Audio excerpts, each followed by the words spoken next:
Hi hello Ashwini ಕಿಚನ್ಗೆ ಸ್ವಾಗತ. ಇವತ್ತು ಮನೆಯಲ್ಲೇ ಸಿಂಪಲ್ಲಾಗಿ ಎಲ್ಲರಿಗೂ ಇಷ್ಟವಾಗುವಂಥ ಮೂಲಂಗಿ ಚಟ್ನಿ ಮಾಡೋಣ ಅಂದ್ಕೊಂಡಿದ್ದೀನಿ. ಇದು ಹೆಲ್ತ್ಗೆ ಒಳ್ಳೆಯದು, ಯಾಕೆಂದರೆ ಗ್ಯಾಸ್ಟ್ರಿಕ್ ಇರೋರು ಮೂಲಂಗಿ ಯೂಸ್ ಮಾಡೋದ್ರಿಂದ ತುಂಬ ಚೆನ್ನಾಗಿರುತ್ತೆ. ಬೇಕಾಗಿರುವಂಥ ಇಂಗ್ರೀಡಿಯೆಂಟ್ಸ್: kg ಮೂಲಂಗಿ ತೊಗೊಂಡಿದ್ದೀನಿ, ಕಡಲೆಬೇಳೆ, ಉಪ್ಪು, ಜೀರಿಗೆ, ಬೆಳ್ಳುಳ್ಳಿ, ಈರುಳ್ಳಿ, ಟೊಮೊಟೊ, ಒಣಮೆಣಸಿನ್ಕಾಯಿ, ಹುಣಸೆಹಣ್ಣು. ಇದೆಲ್ಲ ಆಯಿಲಲ್ಲಿ ಫ್ರೈ ಮಾಡ್ಕೋಬೇಕು. ಆಯಿಲ್ ಸೇರಿಸ್ಕೊತಾ ಇದ್ದೀನಿ. ಆಯಿಲು ಕಾದಿದೆ, ಕಡಲೆಬೇಳೆ ಸೇರಿಸ್ಕೊತಾ ಇದ್ದೀನಿ.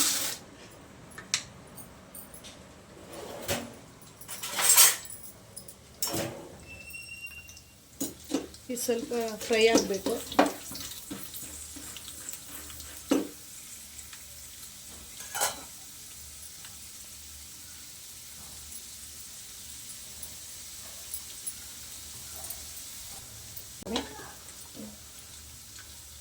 ಈರುಳ್ಳಿ,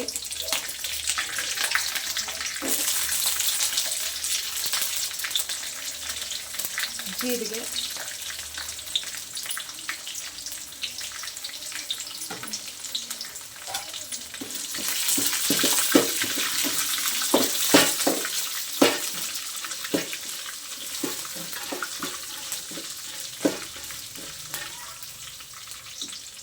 ಒಣಮೆಣಸಿನ್ಕಾಯಿ,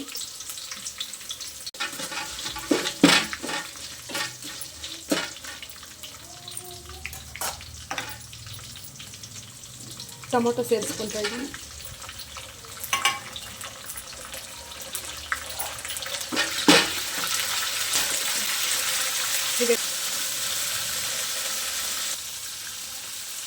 ಈಗ ಮೂಲಂಗಿ ಸೇರಿಸ್ಕೊತಾ ಇದ್ದೀನಿ. ಇದು ಆಯಿಲಲ್ಲಿ ಚೆನ್ನಾಗಿ ಫ್ರೈ ಆಗಬೇಕು.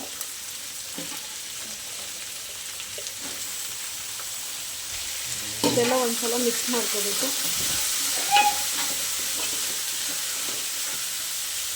ಆಮೇಲೆ ಹುಣಸೆಹಣ್ಣು ಸೇರಿಸ್ಕೊತಾ ಇದ್ದೀನಿ. ಆಫ್ ಮಾಡಿಕೊಂಡು ತಣ್ಣಗಾಗಕ್ಕೆ ಬಿಡಬೇಕು. ಇದೆಲ್ಲ ಮಿಕ್ಸಿ ಮಾಡ್ಕೊಂಡು ಬಂದಾದಮೇಲೆ ಸಿಗ್ತೀನಿ. ಉಪ್ಪು ಸೇರಿಸ್ಕೊತಾ ಇದ್ದೀನಿ. ಮಿಕ್ಸಿ ಮಾಡ್ಕೊಂಡು ಬಂದಾಗಿದೆ. ಒಗ್ಗರಣೆಗೆ ಆಯಿಲ್ ಸೇರಿಸ್ಕೊತಾ ಇದ್ದೀನಿ.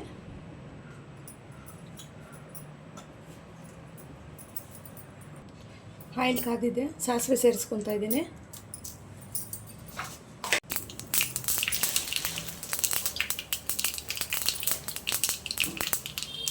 ಕಡಲೆಬೇಳೆ ಸ್ವಲ್ಪ,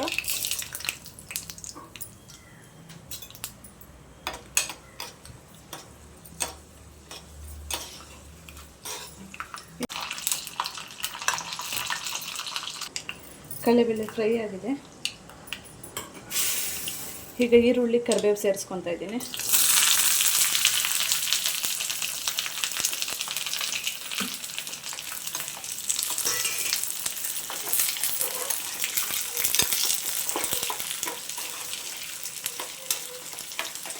ಇದು ಸ್ವಲ್ಪ ಆಯಿಲಲ್ಲಿ ಫ್ರೈ ಆಗಬೇಕು ಚೆನ್ನಾಗಿ.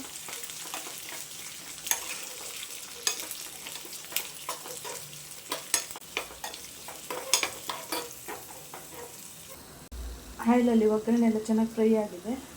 ಈಗ ಚಟ್ನಿಗೆ ಸೇರಿಸ್ಕೊತಾ ಇದ್ದೀನಿ. ತುಂಬ ಚೆನ್ನಾಗಿರುತ್ತೆ ಮೂಲಂಗಿ ಚಟ್ನಿ.